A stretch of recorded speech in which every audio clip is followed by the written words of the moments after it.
Hi, everyone. Great to see all of you.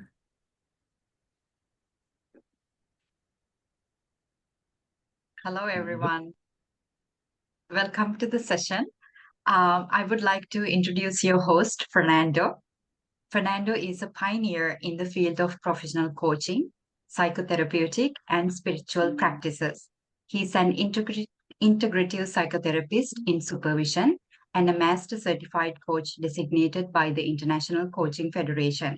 As the founder of Ignite Global, Evolving Temple, and Awaken Mind Guide, Fernando has created a dynamic ecosystem of organizations committed to elevating human potential through the expansion of consciousness.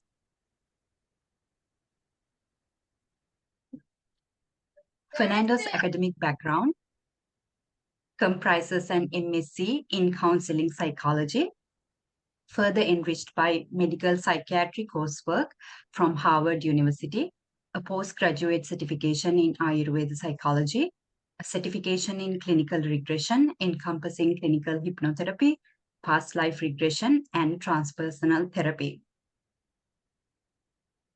At present, Fernando is a PhD candidate in psychology. His research focuses on integration of psychedelic assisted therapy in treating childhood trauma. He also pursues an executive diploma in clinical psychology, underscoring his education to professional advancement. With 18 years of experience, over 400 hours of documented coaching and therapy, he serves as a diverse global clientele, including students, professionals, leaders, and organizations driven by transformation. Fernando, over to you. Thank you, Lux. 4,000 hours of coaching and therapy with that. Let's dive in, and wonderful to see all of you. I really appreciate all these professionals, coaches, consultants, therapists, educators, parents, all of us joining. If I did not mention your designation, please forgive me. And what's important is that all of you are very mindful to be here, learn, grow, and understand how our mind works. I think it's a beautiful possibility because we live in our mind, our home truly, like we think our home is this, the home that is built with bricks.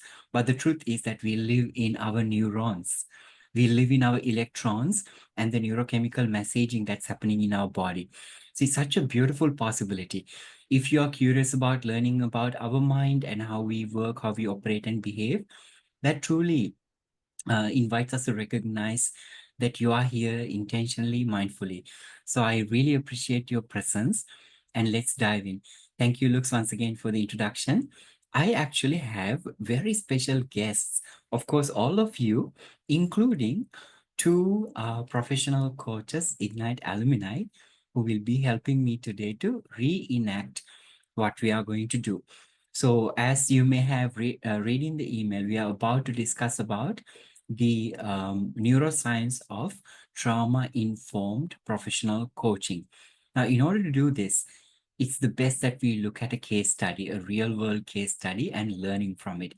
So very generously, Yana Kajian and Tulika Verma are joining me today to reenact this coaching session so that we get a really very good understanding. Gochi, if you are here, please identify yourself. I don't see you at the moment. So I would like to also invite Yana and Tulika to briefly introduce themselves. I was just saying award-winning actresses. So let's hear from Yana first. Oh, thank you, Fernando. Yeah, it was actually very fun just now trying that out. And Talika, wonderful meeting you. Yeah, so my name is Yana. I've been for over 20 years as CEO in different microfinance companies around the world. And around a couple of years, like 2, 3 years ago, I kind of stepped out of C positions and now working more in the space of advisory in particularly in banking, mostly in Central Asia in the moment, and bringing coaching skills and the coaching mindset into my work more, right? So that's where I'm coming from. Yana, it's such an honor to have you here. And also, we are very excited to witness your acting skills today. Over to you, Thank you. Tulika. No pressure. Thank you, Fernando, and thank you, Yana. Excited to act with you today. Um, Hi, everyone. I'm Tidika. I'm based out of Bangalore in India. My background by education, I'm an engineer and an MBA, but I've made two career transitions now.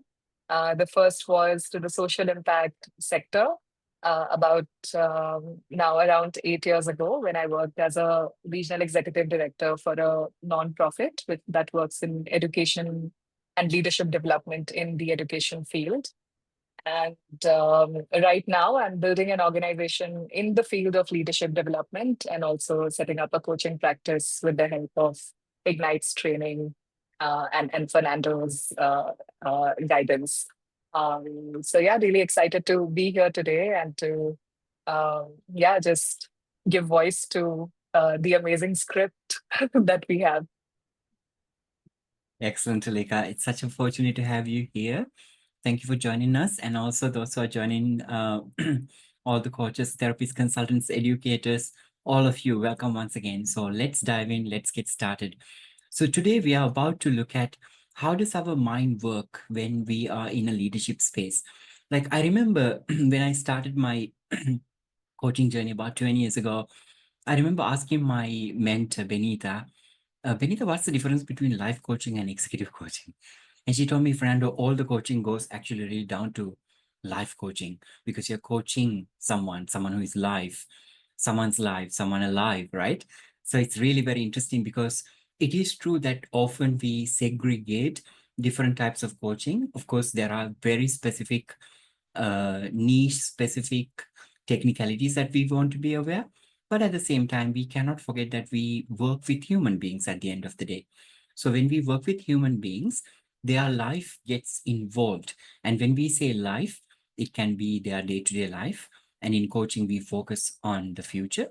And also, not to forget, we also, as human beings, we also have a past, and that's part of our life. So often, certain experiences, especially difficult experiences that we have had in the past, show up in the present and show up in the future. So it's really very important that we are able to encompass all our experiences so that we can look at the holistic transformation of a person. So with that, I would like to introduce this topic once again, the neuroscience of trauma-informed leadership coaching. It's true that many of you are working with leaders, and then I would like to invite you to think, if you're working as a leadership coach, I would like to invite you to think, when you enter the room where you coach, do you see a human being, and how do you see a leader, right? How do you see the human being? How do you see the leader? So today we may be able to see the human face of our leaders even deeply empathetically. So let's get started. Now, I would like to share with you some trigger warnings. This session includes some reference to adverse childhood experiences. So in case if you have had some adverse experiences, please engage with caution. And continuing on, I would like us to also create at least 2 breakout rooms. I will include 2 to 3 of you in each breakout room so that you can create a maximum conversation, right? At the same time, in case any of the participants in your room are unable to speak, feel free to reflect by yourself and create some insights. And also, if you have any questions, feel free to share them through the chat room, and I'm more than happy to address as time permits.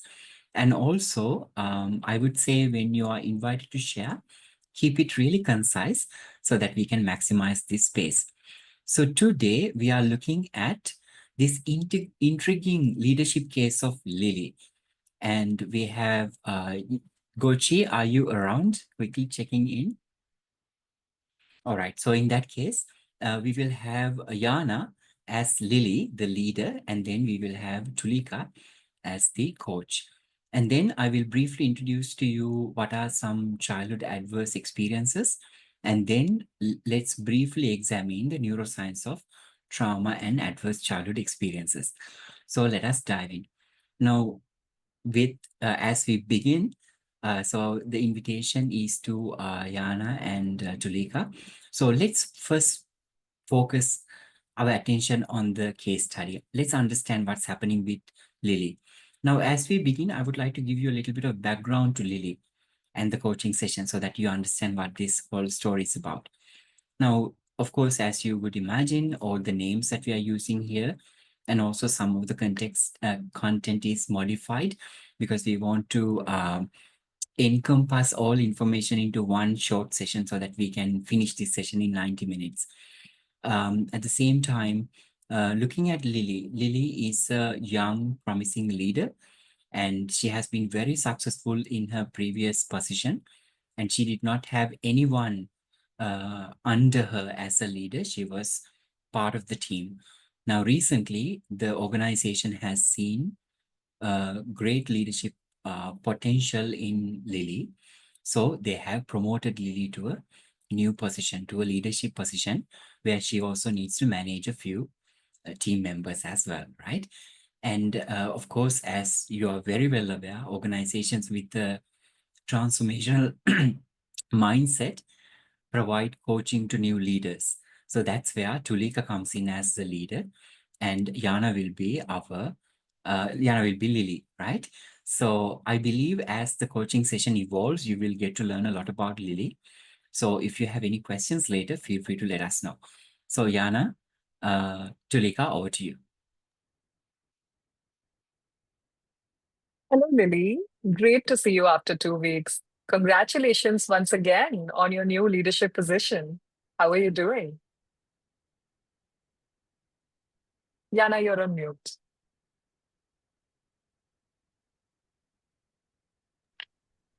Hi, Lily's here now. So, oh, I'm fine, thank you. How are you? I'm doing well. Thank you. Do you need anything to be fully grounded to this coaching conversation? It's all right. I guess I'm okay. Okay. Would you like to share with me an update from between the sessions? I guess I could. I officially started this new role.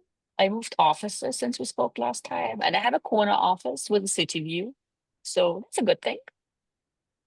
I've been working hard. I have no time to focus on leadership aspects with my team. And that worries me a bit. I guess I'm still getting used to the changes. Although sometimes I do wonder whether accepting this position was the right thing to do.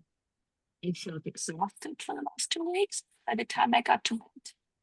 But hey, I did journaling and self-reflection every night, as we discussed last time.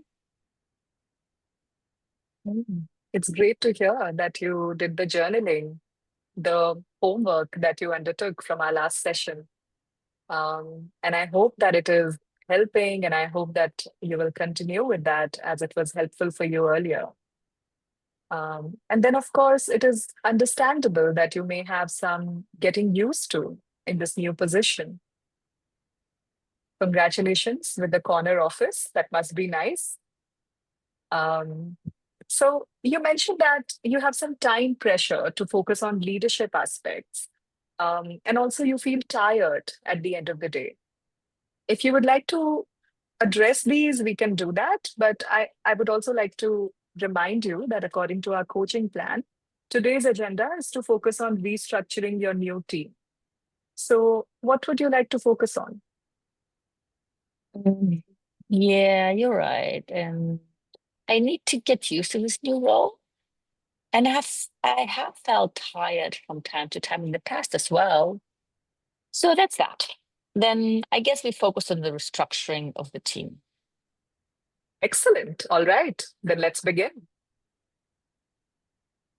All right. Thank you, Tulika and Yana. So I am coming back to the session participants. So as you may have noticed that Lilly is mentioning some concerns that she's experiencing. Like one of them is that she doesn't have enough time to focus on the leadership aspects particularly. She has changed her office with this promotion. She's in a new office. She said she really likes the corner office with the view. And then, of course, Tulika is a very mindful coach, right? She summarized all of those things that Lilly is experiencing. And then she also reminded Lilly, today's agenda is restructuring the team, because usually when you do a leadership coaching engagement, Sometimes we tend to have a coaching plan for the entire coaching engagement. And of course, it is one of our responsibility to make sure that we meet these milestones that we have set up, and they are also expected from most of the organizations because the organization is the sponsor. So this coaching session is moving forward beautifully. And if you notice that Tulika at this point of time is operating as a traditional coach. What do I mean by traditional coach here? The coaching frameworks that's out there. So for an example, if you look at the coaching framework of ICF, International Coaching Federation, we are very well aware that what we consider as coaching is engaging with the client in a thought-provoking process as a catalyst, enabling them to lead that process and create their own development in very brief. So Tulika is very mindful as a professional coach. She points out what the client is saying. So rephrasing, summarizing, and then inviting the client to decide what the client would like to do. And I think all of you as professional coaches, we do that. We invite the client to find out what is it that you would like to do today, and this being the agenda. So open invitation. So everything is working perfectly.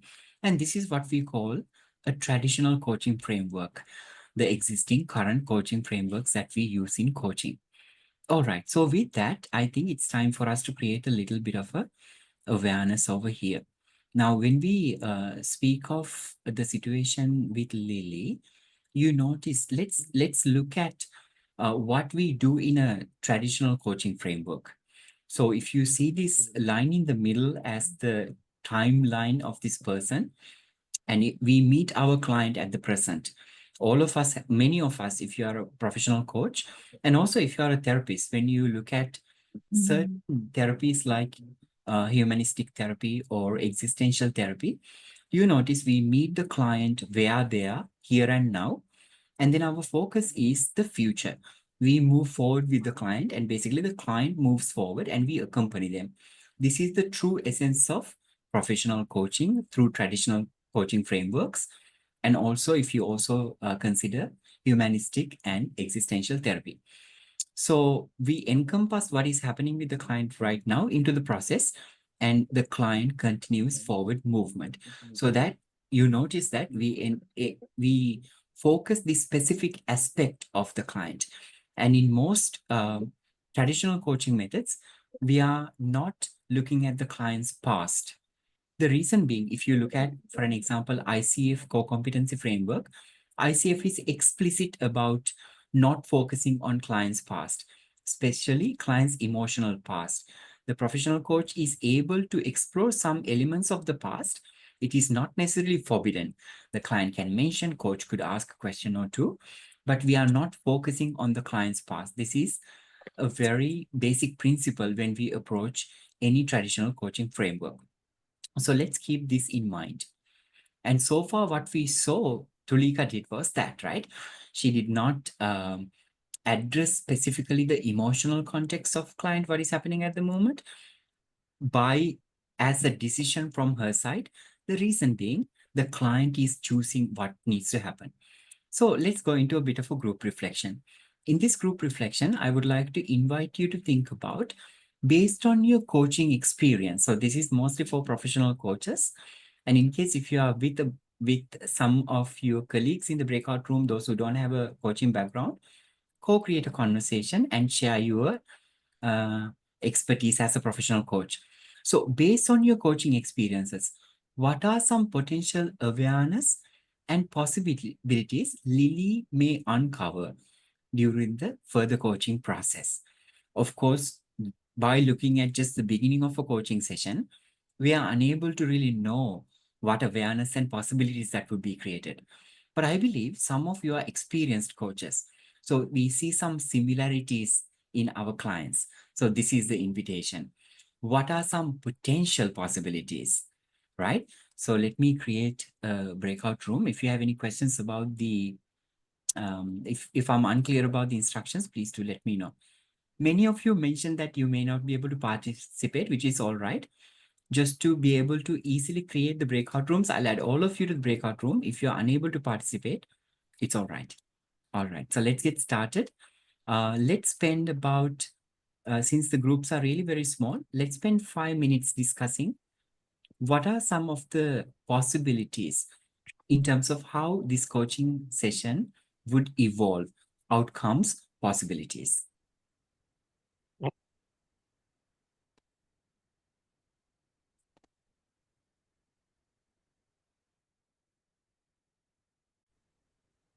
Yeah, I think everyone is back. Okay, welcome back, everyone. Let's continue. Let's hear from some of you some of the findings. What do you think? How do you think this session will evolve? Some possibilities. Who would like to go? Please open your microphone and speak to us.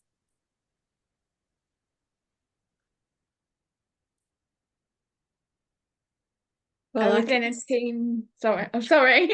Go ahead, go ahead, go ahead. I was in a team with Rico and Kimono, and we discovered that we don't feel like she will be able to build her team because we don't feel like her heart is fully in it because she's so exhausted.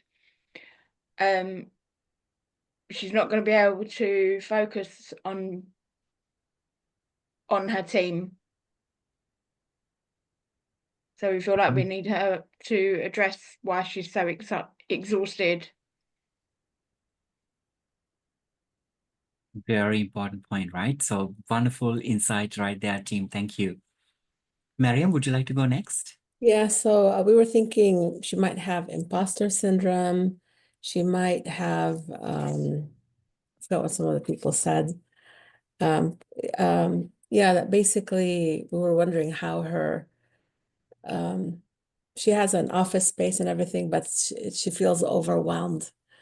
Like maybe she's deciding whether she did the right thing. So something, maybe she has like false limiting beliefs about herself that are making her wonder if she's even in the right job. Brilliant, Mariam. So many potential possibilities that would have been with the client, right? Thank you. I think very much in line with what Lawrence shared as well. Thank you, Mariam. Gaia, over to you. All right.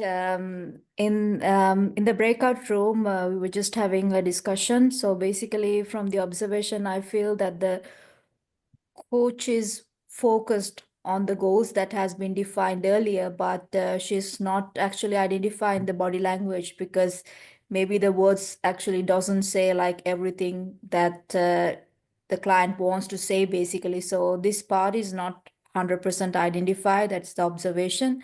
And the other thing is I felt like the client didn't get the enough space that he could actually decide whether she wants to continue with the goal that she defined earlier or whether she wants to focus on the current state.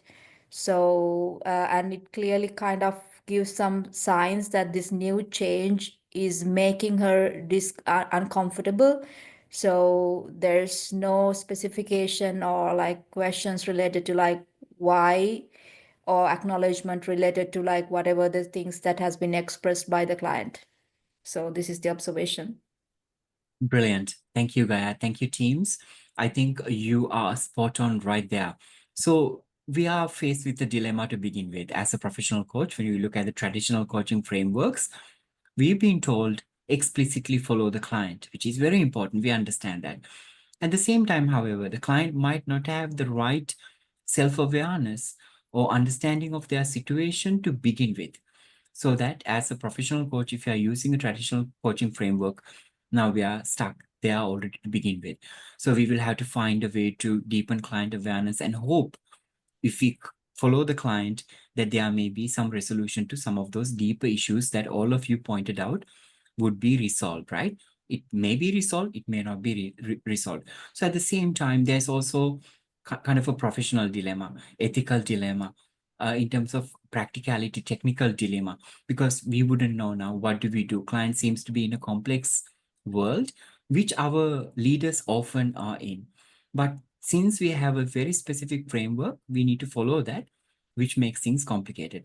Now, the thing is, when we apply traditional coaching frameworks in day-to-day life, we consider that our clients are mentally healthy, right? We start coaching with this expectation that client doesn't have any trauma, client doesn't have any mental disorders or maybe some way of leaning towards specific mental disorders, although they might not be clinically diagnosed.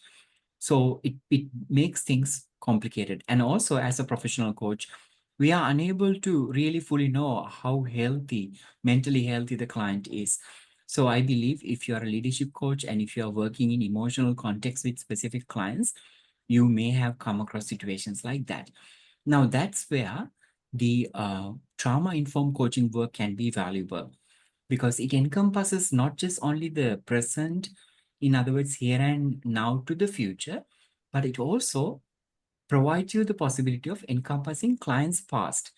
Now, one of the reasons why that ICF and other traditional coaching frameworks do not encourage, if not explicitly um, stipulate that we do not work with clients past, because it's understandable that we need to have a deeper knowledge in order to work with the client's past. And we need to understand certain elements about trauma, mental disorders, and also certain psychological theories, how our brains work, how our nervous system work, what is our behavior like, how do we respond to certain elements in the world. And many of us, if we even look at ICF framework, ACC level, we have 60 hours of coach education. PCC, MCC, altogether about 200 hours of education. And we understand maybe within this kind of education framework where we need to focus fully on actually learning to become a great coach, we may not be able to encompass all of these elements from the past. Because of that reason, it's very understandable that these traditional coaching frameworks invite us to work with mentally healthy clients, focusing on the present into the future, because that's the expertise that we have. At the same time, however, trauma-informed coaching enables you to look at the clients holistically, not just only their present and the future, but also the past. Now, continuing on, I would like to share with you some interesting statistics. About 70% of the global population, according to World Health Organization, has been exposed to a traumatic event in some point of their lifetime.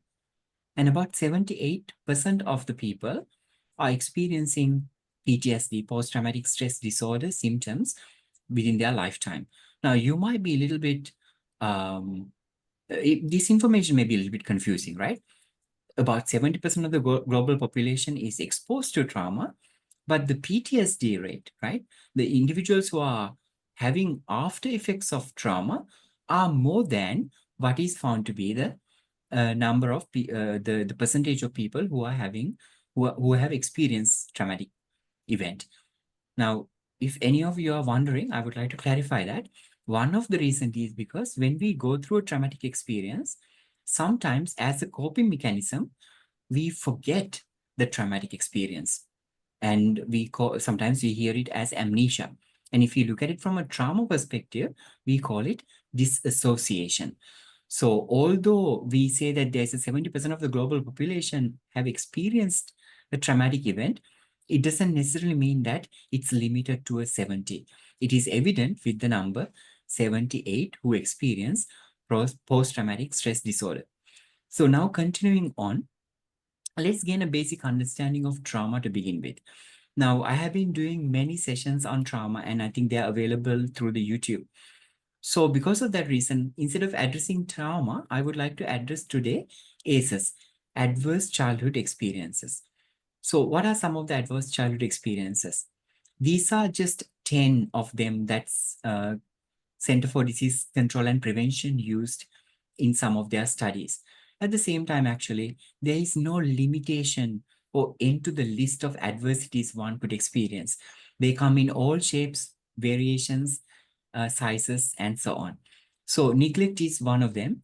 Emotional neglect, physical neglect, emotionally being neglected, child's emotional needs not being met, and child's security needs, the physical needs not being met. Abuse, emotional abuse, physical abuse, sexual abuse. And then also some household challenges like mother treated violently, substance abuse in the family, mental illness in the family, parental separation, someone being jailed, incarcerated in the family. So these are some 10 childhood adversities that are most commonly that we see in the society, but definitely not limited to. It's a very long list that has no end. Now, continuing on, I would like to explain the impact of childhood trauma, if not ACEs, adverse childhood experiences in one's life as they continue to develop as an adult. So let's think about this little girl, and she doesn't have her mother. Let's say her father and mother separated when she was very young. This separation could mean maybe like a divorce, or the mother passed away, something like that. Now, with that, the dad also developing some tendencies towards anxiety, depression because of this separation, and also having to take care of a young girl by himself. And also, this dad is unaware how to really take care of the child.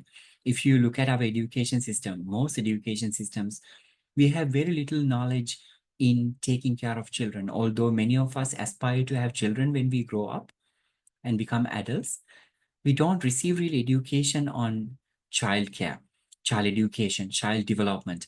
So unfortunately, this dad is unaware how to emotionally support the child. And sometimes, because the father himself has some of the mental difficulties, there's also some level of abuse. And also, the father is using some substances in a way to sedate him. So there is addiction, for an example, right? So, so you are starting to see that it seems like common problems we often see in the society, but actually they are adverse childhood experiences that sometimes we are not aware of. Now, when this little girl goes through adverse childhood experiences, our brain is a learning machine. It makes connections. And one of the fundamental requirements of our body, our nervous system, is to safeguard ourselves. Like, for an example, if we touch something very sharp, or if we touch some fire or something very hot, or electrocuted, you know that we sometimes get we have involuntary muscle reflex. We just get uh, pulled out of that situation in case of being electrocuted, for an example. It's because our body has coping mechanisms, including learning mechanisms, to safeguard ourselves. So all of these adversities are going to be stored in our memory for the purpose of safeguarding.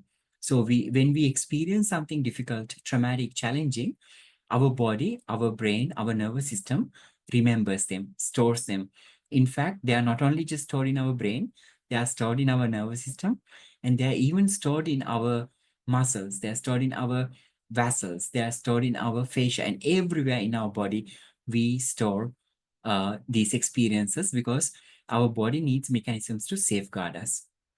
And then when this girl grew up, she's employed now, and she has a supervisor. And somehow this supervisor resemblances some elements of her dad. When this happens, what happens? These resemblances act as a trigger, and all of a sudden she has certain involuntary responses.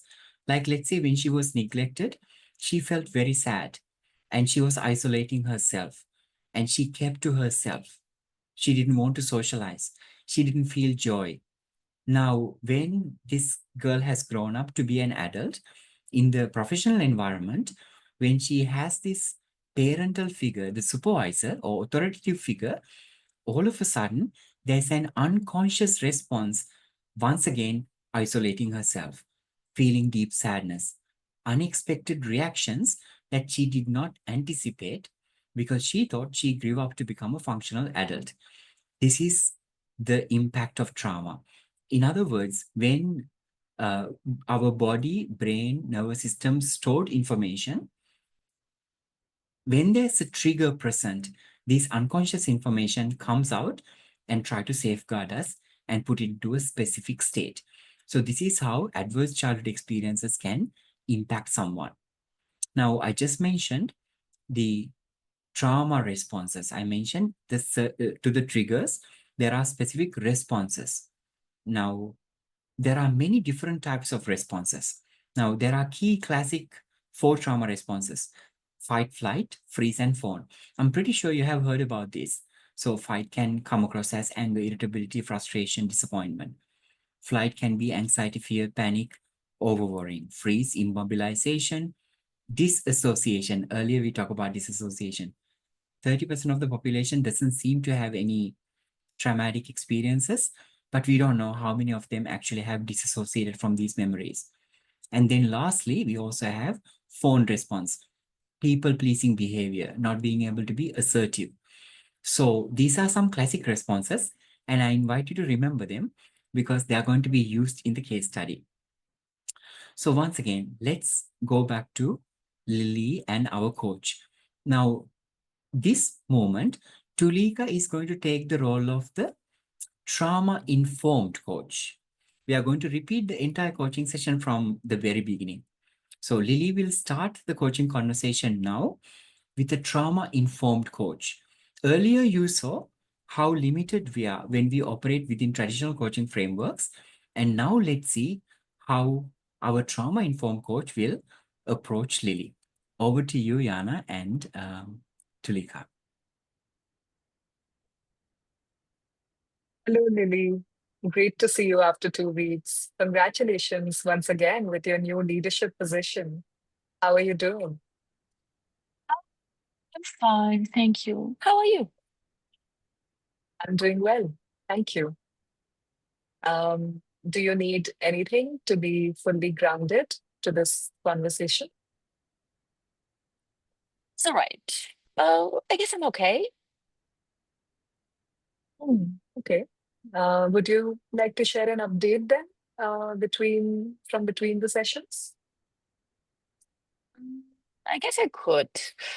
Well, I officially have started the new role. Oh, I moved offices since we spoke last time. I have now a corner office with a city view, so I guess that's a good thing.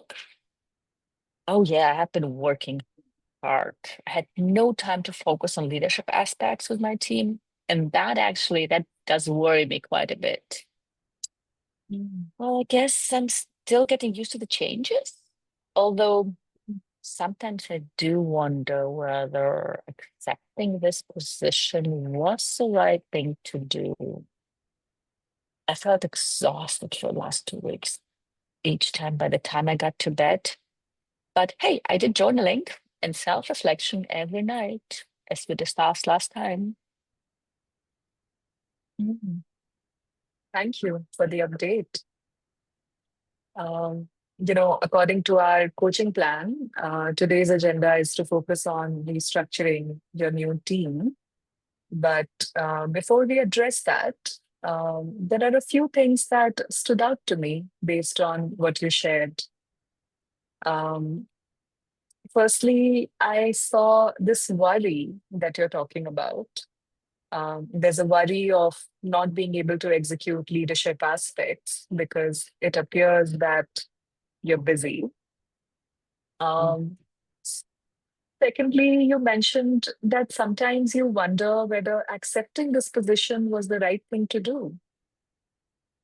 That makes me curious, especially where it is coming from.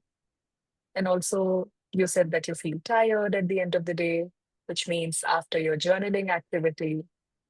Um, may I seek permission from you to address these 3 areas before you decide the intention for the coaching session today? Hmm.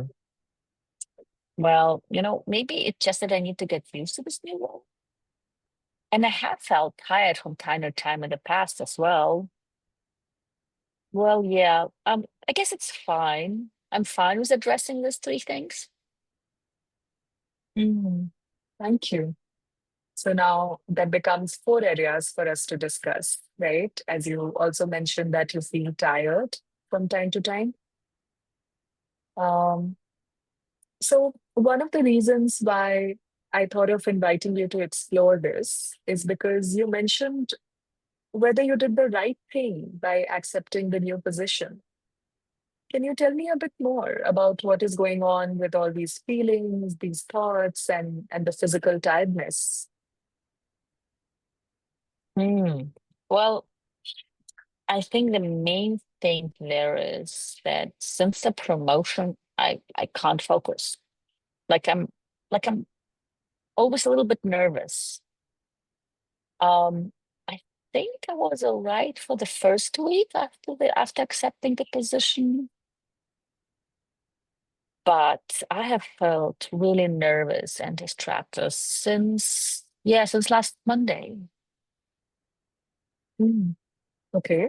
And can you recognize what might be the reason for that change? I really can't. Mm. Well, the only main change was that my workstation was changed with a new position. I moved offices. So for the first 2 days, I thought it was because I'm familiarizing myself with the new location in the office. Now it has been over a week.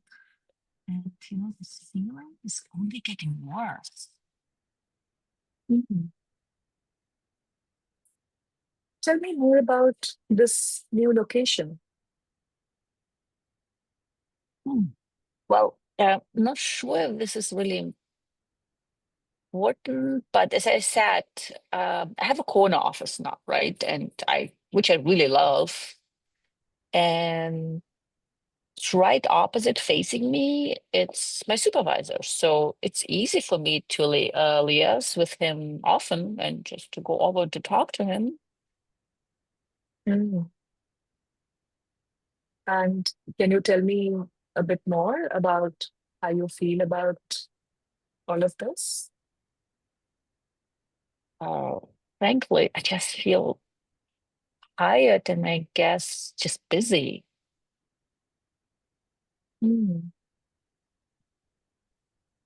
So I'm hearing you say tired and busy and overwhelmed. Would you like to take a moment to tap into your mind and your body and maybe try to speak to this tiredness and this sense of overwhelm that you're feeling?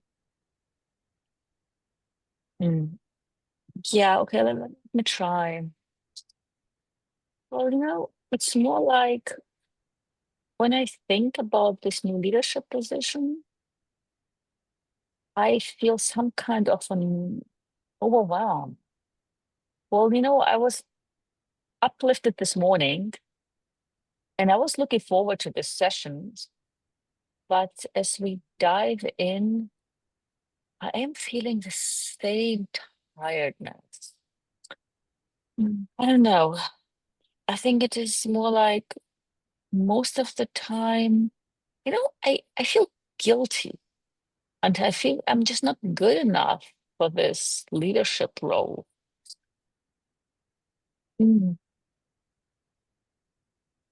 It's interesting that you say that you're not good enough for this leadership role, because your appraisal looks great and your supervisor clearly thinks that you're capable as a leader. That is why they gave you the promotion in the first place. And yet you feel like you're not good enough for this position.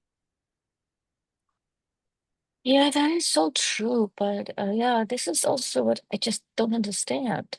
I have been dreaming about this position to take this leadership role. And now that I have accomplished it, it's strange. It feels like I don't deserve it. Okay. So let's explore if we could find a resolution to this internal dilemma. Can you tell me more about the overwhelm that you feel? Yeah, let me sense into this. So, yes, so like I said, I feel tired,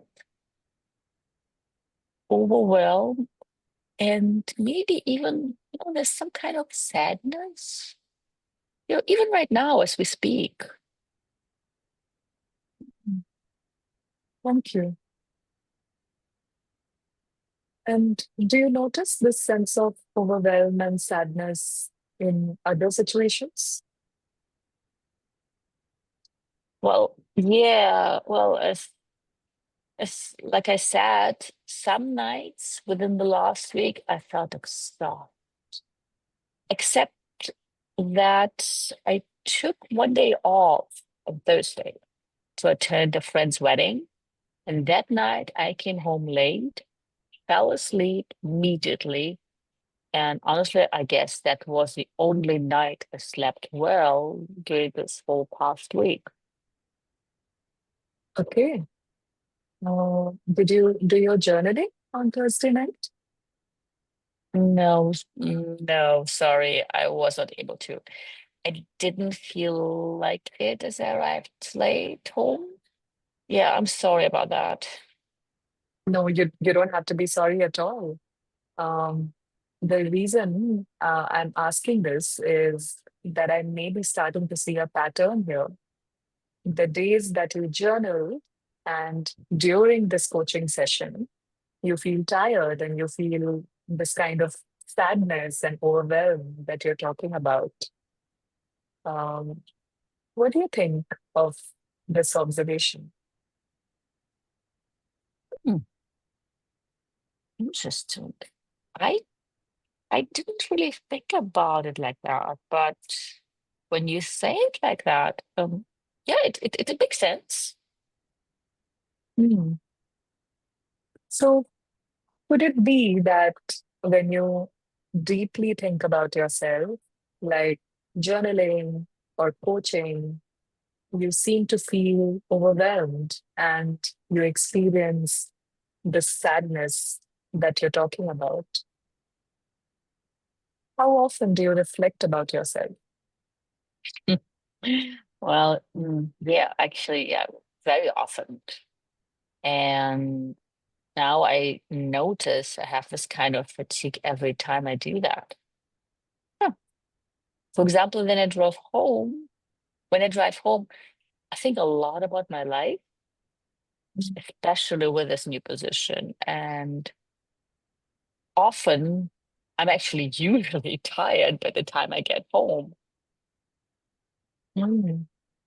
So, what I'm hearing from you is that when you create the space to reflect deeply about yourself and to think about yourself, that's when you feel this sense of overwhelm and this sadness. Um, hmm, I really did not think about it like that before, but now, yeah, I do recognize it's kind of resonates. It does make sense. Yeah. Mhm. Yeah. Mhm. And Lily, you did mention during this session that this session is making you feel tired as well. Would you like to pause to ease it out? Mhm. No, no, no, no, no, no. Somehow I feel like we are creating some clarity here. Yeah, no, I would like to continue. Okay. So, would you like to take a few deep breaths and take a short break before we continue then? Oh, yeah, that's a good idea. Yeah, that sounds great. Thank you. All right. Thank you, Yana and Talika. This is what I meant by award-winning actresses, right? Let's put our hands together. They convince us that this is a real coaching session happening right now, as if there is no script. Well done, both. Very natural. All right. So It now was fun. Indeed, we love listening to you. All right, so as we continue, colleagues, I would like to make a few observations. So you're starting to notice the trauma-informed coach is even focusing on the sitting arrangement of the client. If you notice it, the client thinks it might not even be important, but the trauma-informed coach is very curious about even learning where the client is sitting, if you notice, right? Talking about the corner office, tell me about the surrounding for an example. And we are also hearing that since the change of this physical location, client is experiencing this nervousness, tiredness, overwhelm, and so on. And we are also starting to recognize that the client said, I am very sorry I couldn't do journaling. right? I'm very sorry. You start to see a tendency of people pleasing, for an example, the phone response. So you're starting to recognize. So these are all very important key indicators for the trauma-informed coach to understand and interpret what might be happening underneath. So we are starting to recognize that. And also this piece of information about Thursday not journaling and falling asleep and having a good sleep stands out as a very important point. And you notice that the trauma informed coach pointed that out, if you notice, right? And then also, so we are arriving at a place that client feels like something is going to unravel, and the trauma informed coach is inviting, would you still like to continue the session, or would you like to stop because you said that you're feeling this overwhelm? Now, the client says, I would like to continue because they are feeling like something is going to be unraveled, which is amazing.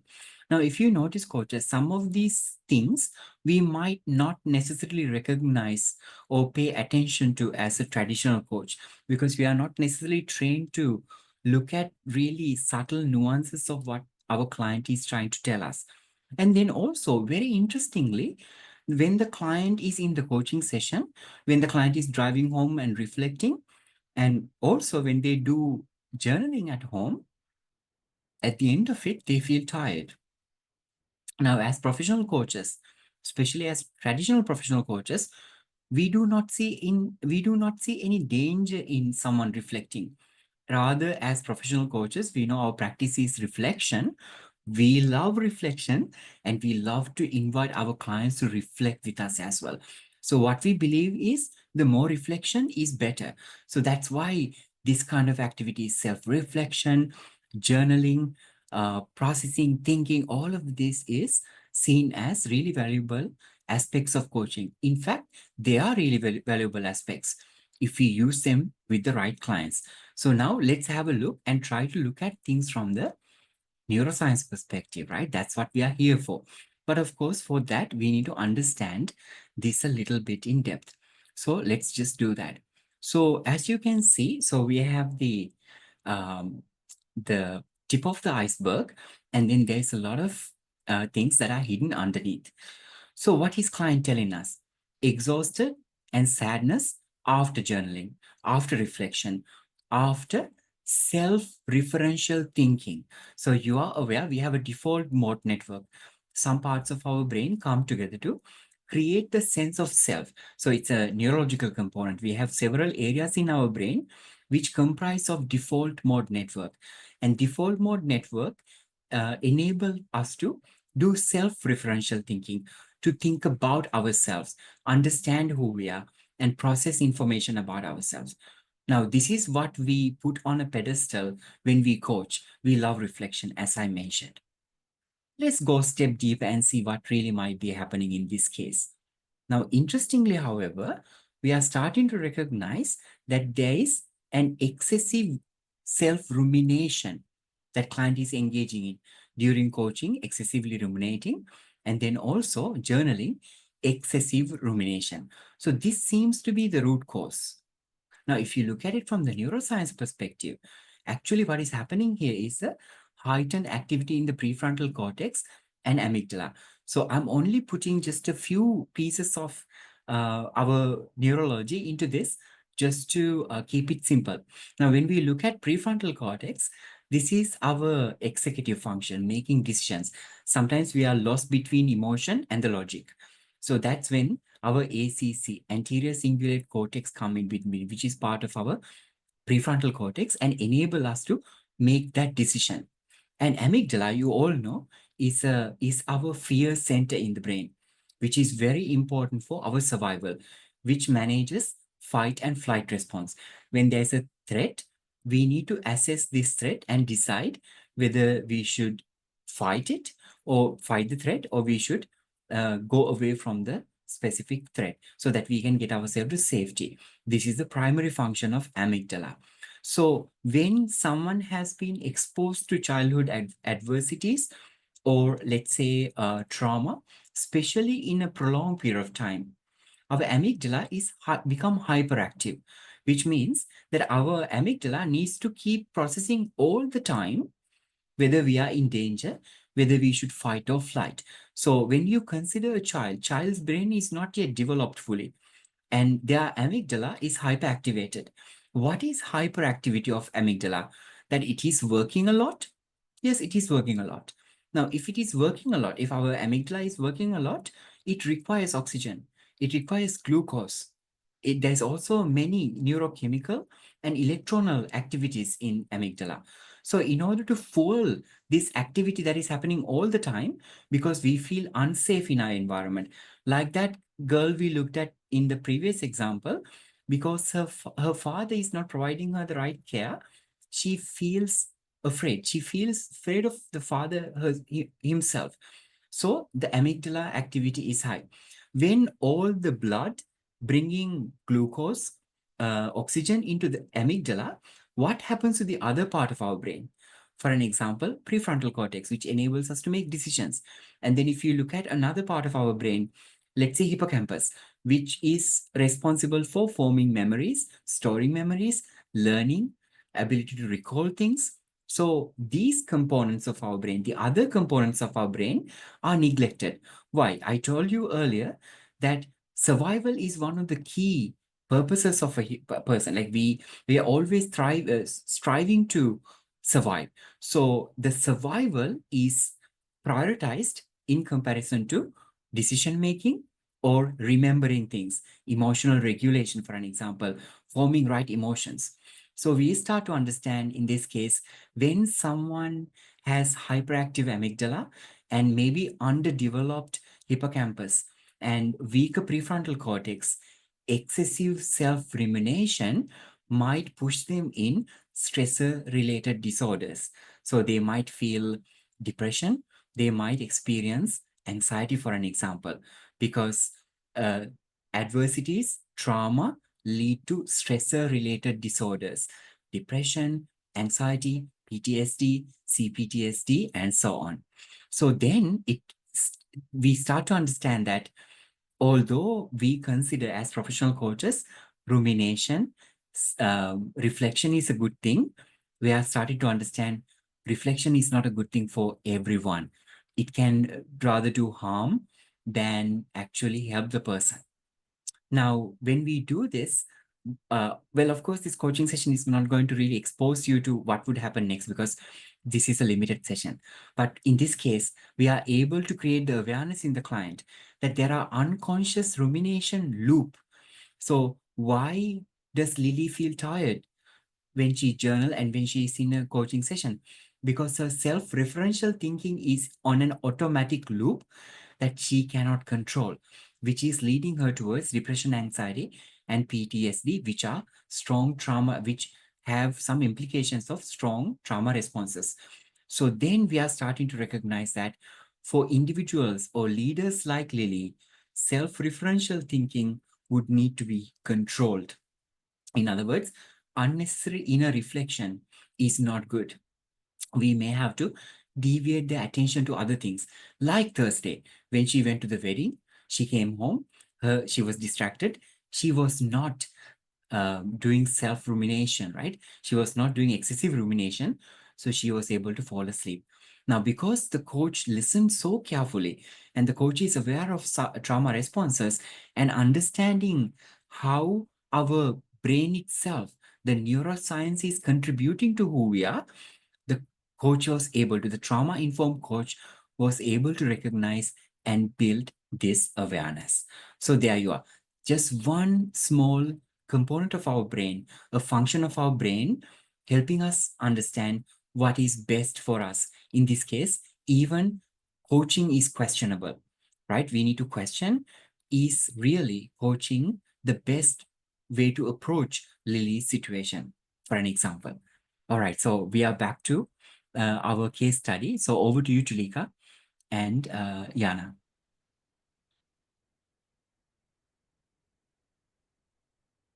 Okay, let's continue, Lily. Um, so you mentioned that you had this feeling of not being good enough. I remember you said in an earlier session that you were always number one in your class growing up.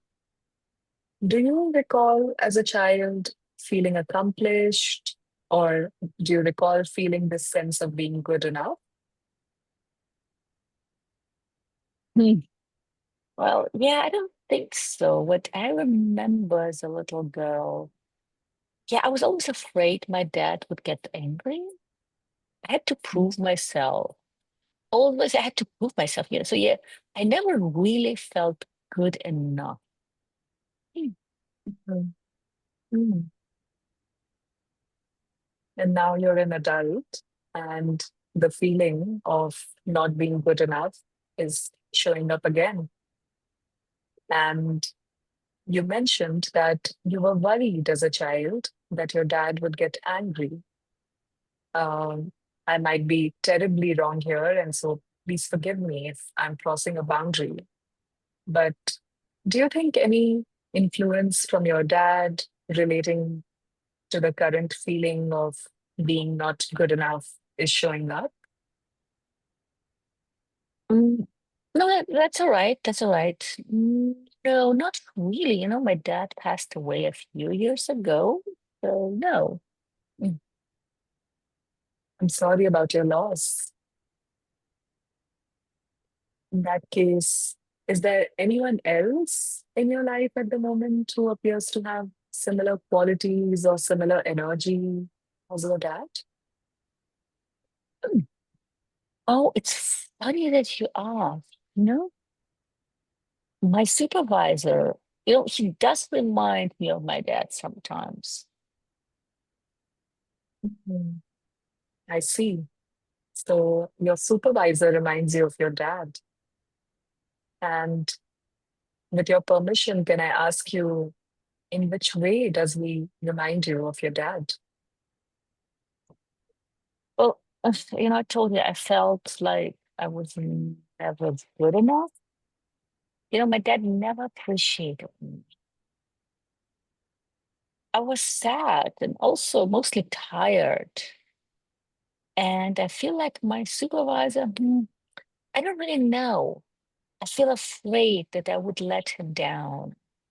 And I let down my team and the company. Mhm. Thank you for sharing. Mm. Can you recall any time when you felt appreciated by your dad? Well, my dad, he's a good person, but he was stressed because of separation with my mom. I always had everything I needed. He always provided everything I needed. Now, to come to think of it, I felt that none of that really mattered. Mm. Sorry to hear that your parents separated when you were a child. And so, what I'm hearing is that although your dad provided everything that you needed, it didn't seem to matter. Can you recall any time when you felt appreciated by your dad? Yeah, thank you. Yeah, I was too small when they separated, but I've gotten over it now. What did you ask again? Oh, yeah, being appreciated. Hmm. Hmm. Yeah, it's hard to recall because I'm not sure if I've ever felt appreciated. Hmm. Okay, so I do remember there were a few times. Yeah, when he was out stationing for work, after a few drinks, he would film for me. And he would then tell me that he misses me and that he was worried about me and that I'm the best. Yeah, those were the only times I felt happy, or I think I felt appreciated. Mm. Yeah, I feel that way. Yeah, yes. So you felt appreciated when your dad verbally expressed it. Can you think of anyone else who's verbally appreciated you? Yeah, yeah, my grandmother, before she passed, she would comfort me every time she visited me. But that was seldom. She lived really far away from us. Mm. So maybe since we are communicating in the context of you having this feeling of not being good enough in your current role, if you don't mind me asking, do you think your supervisor appreciates you? Mm. Yeah, well, no, I don't think he appreciates me. I think it is his duty to manage my work. Don't get me wrong, he's never said anything to make me feel bad, or he did not tell me that I'm not good enough. But I don't think he appreciates me. I don't think he particularly even thinks about me or my work as such. And this is what I mean by he reminds me like that. Um, yeah, I don't know how to explain that to you. Thank you for sharing. I think you explained it quite well. Um, on another note, you outperformed all your colleagues in the appraisal, and you even got an exceptional bonus this year along with the promotion. So to me, it seems like he is appraising you, which is appreciation. And I would think that his actions mean that he thinks you are good enough to be promoted. Well, yeah, right. That is also what I don't understand. Maybe I'm not motivated by money or positioning. I don't know. It's kind of hard to explain. Something is missing. Mm, it's all right. Um, do you think your supervisor verbally appreciates you? That- no, no, never. He's not that kind of person. Mm.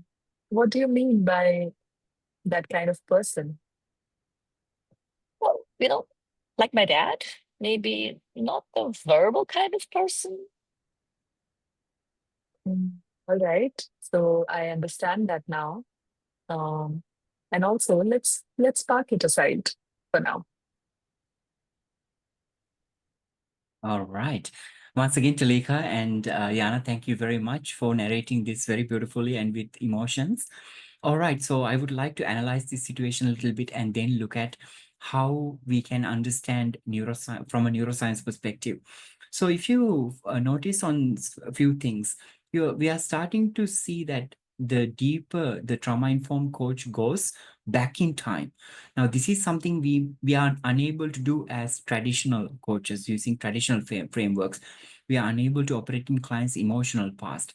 But at this point of time, since Tulika plays the trauma-informed coach's role, they are capable of going back with the back in time, especially client's emotional past. Now, if you may have heard about transference and countertransference, are you starting to see a clear example here? So those who might not be familiar with transference and countertransference, it indicates that sometimes when we have had certain unresolved emotions from our past, especially unconscious unresolved emotions, we project them to people around us. Often in relationships, we tend to take certain roles. Like you may see some partners are parental, some partners are mischievous. So this would mean that they are projecting maybe parental aspects that they missed out, for an example. And also this can happen in office environments very easily. When there's an authority figure, someone who may have had specific childhood adversities around the authority figure may project that fatherly, motherly energy. And in fact, do you know that as professional coaches, your clients project transference, and then you have counter transference. It is impossible for us not to have this psychological connection. When someone projects a specific transference, we counteract to it, action and reaction. It's very simple. And also the same in therapy. In fact, we as therapists, we use transference and counter-transference to create healing, which also can be used in trauma-informed coaching, for an example. And you're also starting to notice that there is a cognitive distortion in Lilly. Lilly is appraised, she has received a salary increment, and she is also promoted. Yet she completely disregards this reality and she says she's not appreciated. And when the trauma-informed coach asks about it, she says, I'm not motivated by money or a position. So if you notice, earlier we looked at the trauma responses, and I particularly mentioned disassociation. So you are starting to notice that client is disassociating from the appraisal and her self-worth, and she wants to believe that she's not worth it, that she's not good enough, and that she's not being appreciated. So that way, she's feeding into these unconscious responses rather than she's willing to see the reality. So now, considering that we are looking at it from a neuroscience perspective, let's see what is really happening here now. So not good enough, not appreciated. This is what we see at the surface level. And then if you try to look at the root cause, actually it's lack of validation, satisfaction and trust. So lack of satisfaction, lack of trust in themselves and also in their relationships, because they do not trust, because they could not trust anyone while they were growing up, because their amygdala was activated, hyperactive. They did not have someone to depend on. So continuing on, what does this say about clients' actual nervous system? This actually indicates deprivation of dopamine and oxytocin release, because the client has been focusing on survival mode for such a long time. The dopamine systems, oxytocin system, and even maybe serotonin systems, the neurotransmitters are not operating in the right way. So dopamine is useful for us to experience pleasure. And when we engage in relationships, we experience pleasure. And then in order for us to bond, in order for us to build relationships, it is absolutely important that our body is capable of producing oxytocin, which is the bonding neurochemical. So we are starting to recognize that because of the situation of Lilly, and that she had been deprived of these neurochemicals for a very long time, that she's unable to really recognize the self-worth. So she feels like she's not good enough. In reality, undercurrent of neuroscience is telling us that it's because she's not producing enough dopamine, oxytocin, and probably serotonin as well, which is a regulatory hormone, regulatory neurotransmitter. And also maybe she has a heightened level of other hormones, probably adrenaline, even cortisol, right? So this imbalance of neurotransmitters, neurochemicals in Lily's body, she cannot feel appreciated of herself. So when this is happening chemically, it doesn't matter how much we reflect. We focus on here and now to the future. In traditional coaching approaches, it is not going to help the client. It's rather going to trigger the rumination loop once again, which can be actually rather dangerous, which means we could re-traumatize our client. So the awareness that would be built in this situation is that receiving praise verbally by the authority figure, one of the best ways to do that. The outcome, of course, would be to really be able to effectively manage the neurochemical responses. Then that she would be able to feel valued. This might even sometimes require a psychiatric interventions to begin with, or maybe a therapist who is capable of working through reprocessing specific childhood adversities and reactivating the serotoninergic systems, dopamine systems in the body, so that they will be able to start to neurochemically start to feel pleasure, bonding, because of the hormones like oxytocin being released. And you are starting to recognize that using coaching, it is not possible for us to do that, because coaching is a cognitive process. It is done with the cerebral cortex, which is only the surface level, but these problems are now in the nervous system, and they are triggered by unconscious trauma that is hosted in our body. All right, so I hope that this creates some more clarity. Now back to Tulika and Yana. Let's continue the story, the last segment of our coaching session. Over to you.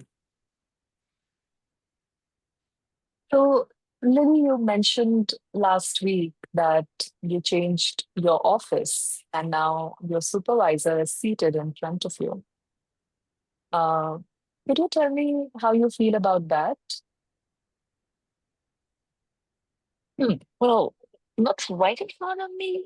We are in two different offices, and there's a glass wall between us, but we can see each other. And I do make sure that I never make eye contact. Mhm. Do you mind if I ask you why you don't want to make eye contact? Mm. It's really hard to explain, actually. Well, I just don't feel comfortable. That's okay.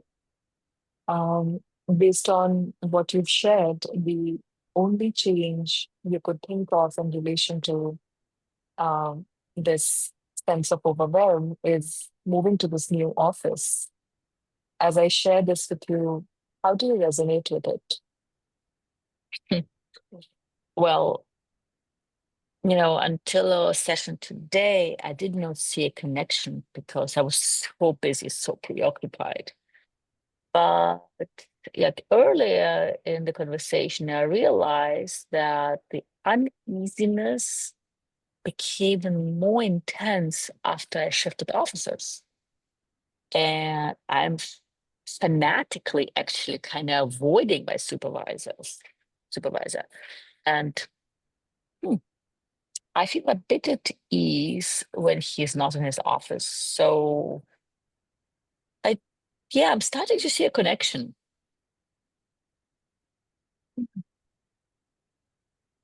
Yeah, and it's weird now that we talked about my dad and my behavior around my supervisor.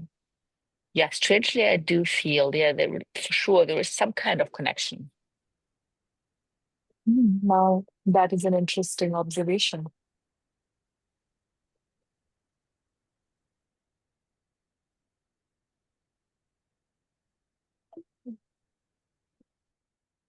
All right. Thank you once again, Talika and Yana. Really appreciate. And there's a question from Eleni, so I hope I pronounce your name correctly. It seems like this session is potentially shifting into therapy domain. You are very right. When we focus on trauma-informed coaching, we are able to understand client from a deeper perspective than what we usually do with our clients.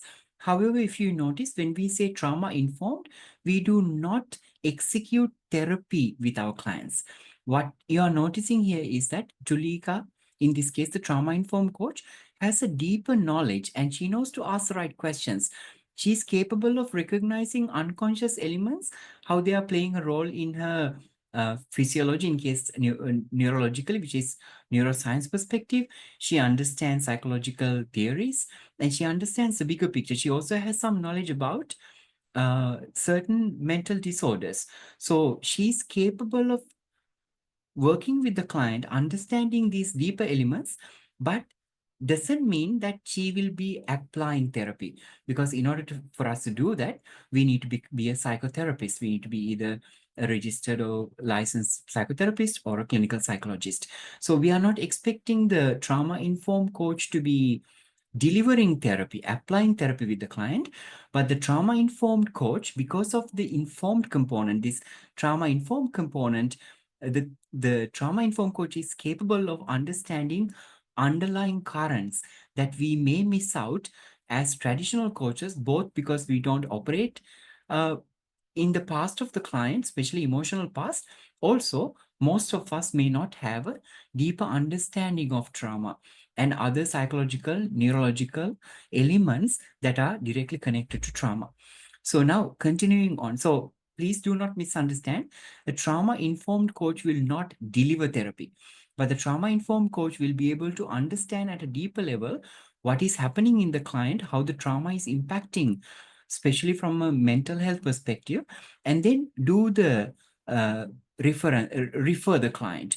If not, safeguard the client to make sure the client will not be re-traumatized, enabling the client to interpret and recognize what may be their situation and what would be needed next, be it sending the client to psychiatric care if the medication was necessary, or sending the client to a registered clinical psychologist who can now apply therapy with the client.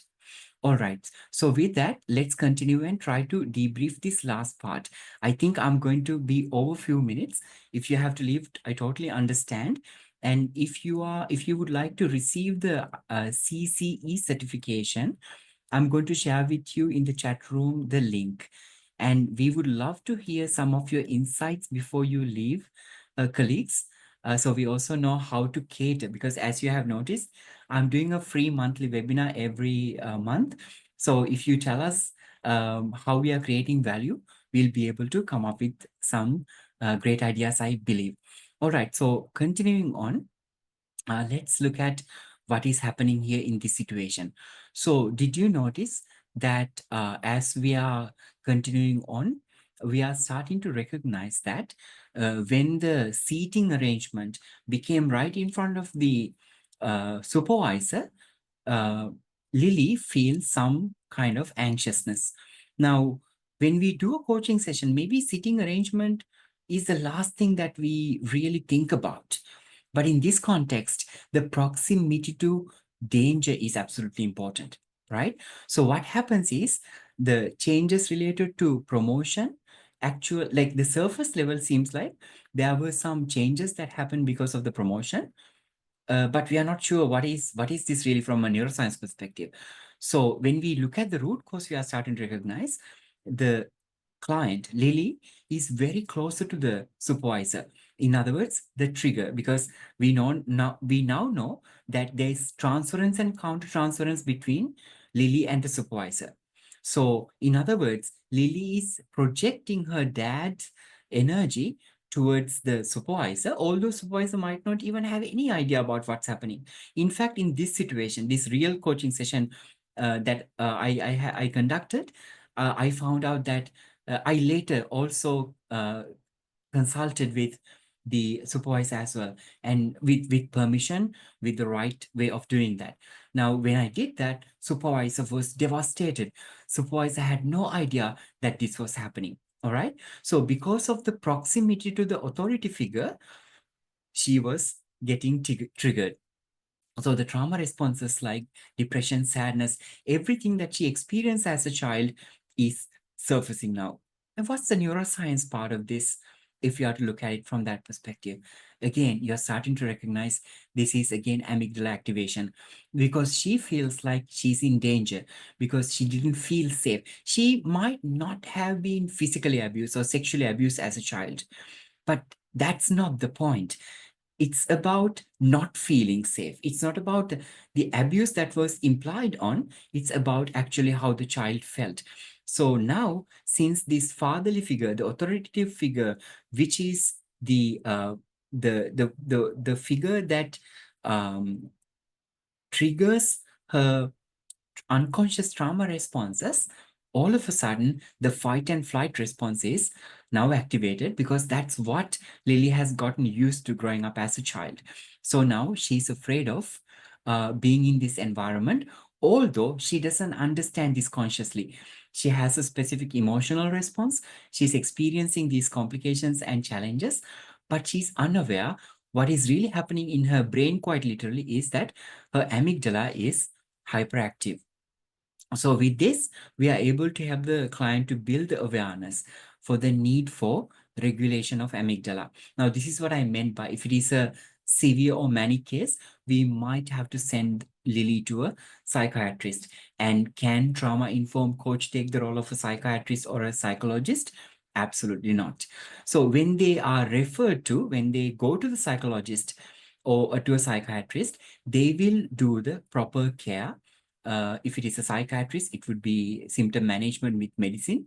If it is a therapist, psychotherapist, the psychotherapist will be able to reprocess the trauma, reprocess the emotion, and help Lily to, in a healthy way, manage the trauma responses. So you're starting to recognize sometimes even the proximity to danger, although it may not appear like actual danger, can trigger us and can create problems. So you may realize that now what I said at the beginning, it doesn't matter whether it is a leader, whether it is a parent, whether it is a student, whether it is an influencer. We as human beings have had adverse experiences, and they show up in ways that we never think about, psychologically, neurologically, psychosomatically, that we have no idea what is happening to us, but they can show up. So you're starting to recognize when we become trauma informed as professional coaches, we have much larger grasp of understanding what is happening to our clients and building right awareness, helping them to immediately take actions, whether it is to immediately stop journaling, stop coaching, create the right distance, the proximity between the threat and the person, or referring them to a psychiatrist or a psychologist. So now if you answer the same question again, if the coach was not aware the psychological and also the neurological aspects of what is happening in the client, probably the end of the coaching session, even if we address some of these components, usual outcomes, usual actions that we create as a traditional coach may be the execution for the client. So for an example, further deepening the reflection, coaching and journaling, seeking a relationship mentor, another authoritative figure, go to leadership training, a lot of pressure and focus is now divided somewhere else. Cultivate positive self-image maybe, which is required in this situation regardless. Strategizing and closely monitoring an action plan.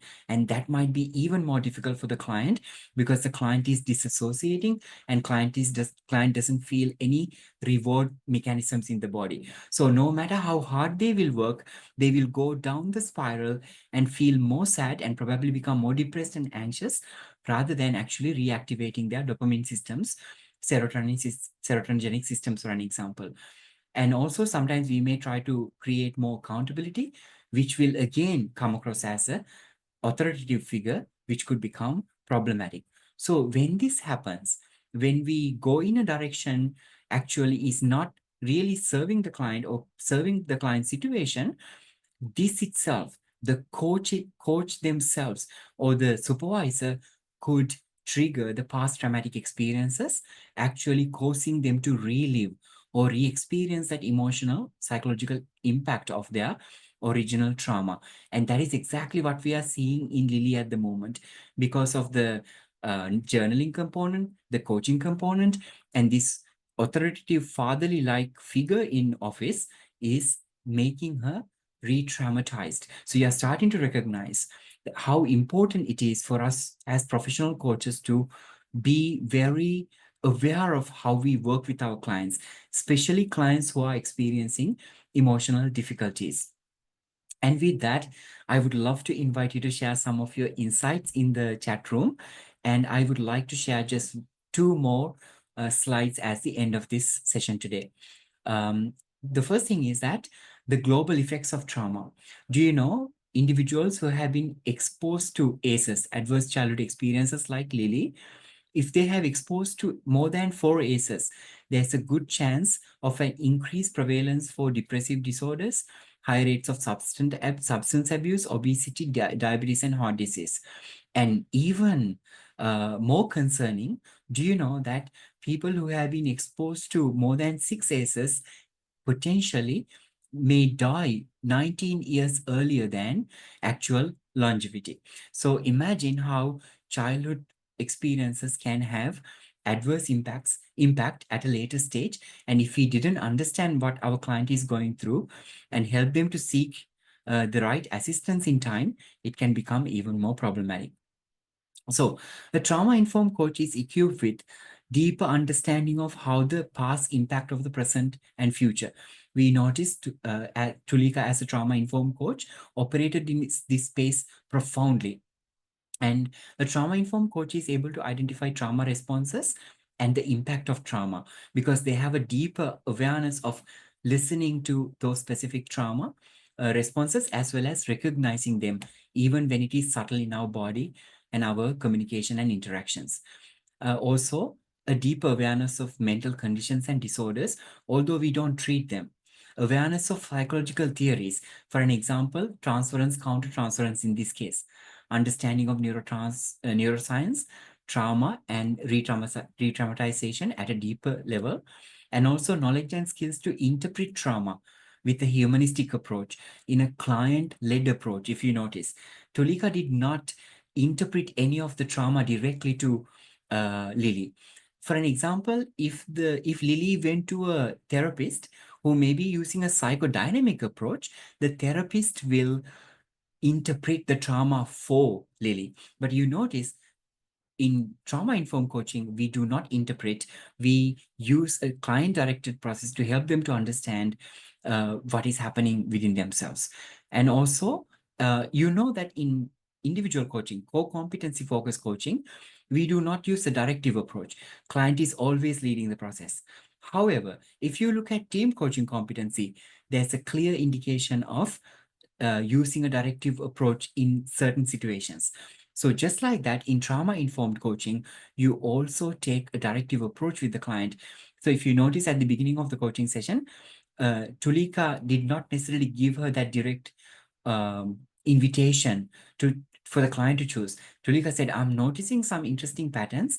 Do you mind if we address this first and then we focus on your intended agenda? Because Tulika understands that intended agenda might re-traumatize the client unless we have accessed what is most important, which many of you mentioned as well. So I believe many of you also have an understanding of trauma-informed coaching. And also use a directive approach within boundaries of coaching, and then also being able to do quickly psychosomatic regulation with the client in case if the client may have a crisis experience, because they're talking about trauma, some trauma responses can show up strongly. And also ability to accompany the client through cultivating post-traumatic growth, which is most important. Now, often when a clinical psychologist or a psychiatrist work with the client, they actually really prefer for the client to also have a professional coach, because the professional coach is capable of strategizing an action plan in a safe environment, in a way that these other practices and support services can be complemented together. So with that, I would like to invite you to, I would like to share with you that at Ignite Global, we deliver trauma-informed advanced coach practitioner certification, which is fully ICF accredited, and it can be taken along with level 2 or level 3 qualification. And the prerequisite is at least level 1 qualification with ACC credential, if not minimum of 60 hours of coaching instruction hours, education hours, and then 100 hours of coaching experience. And at the moment, because I'm very deeply passionate about this subject, so we have enabled a 50% scholarship at the moment. If you are interested, feel free to reach out to us. Our next cohort has few seats and starts on June 4th. So I hope this conversation is helpful, and we are conducting 6 webinars along with ICF International Coaching Week in May. And stay tuned. We will be sending you emails with the details and how to register. I hope you will be joining with us. So please share your insights here so that we know how to cater to your needs and bring in some valuable topics. Once again, I would like to deeply appreciate Tulika and Yana for reenacting this session today. Thank you very much. You both are great actresses, and you added a new dimension, and I hope everyone had an enjoyable experience. And I would like to thank all of you for showing up, because you are intentional about understanding who we are and also co-creating development, impact and growth. What is important is that we do it in a safe way so that we can safeguard ourselves and also our clients. With that, I wish you all the very best. Look forward to see you in future sessions. Bye for now. Thank you. Discover coaching or become a globally accredited professional coach. Ignite Global 360, your professional development partner.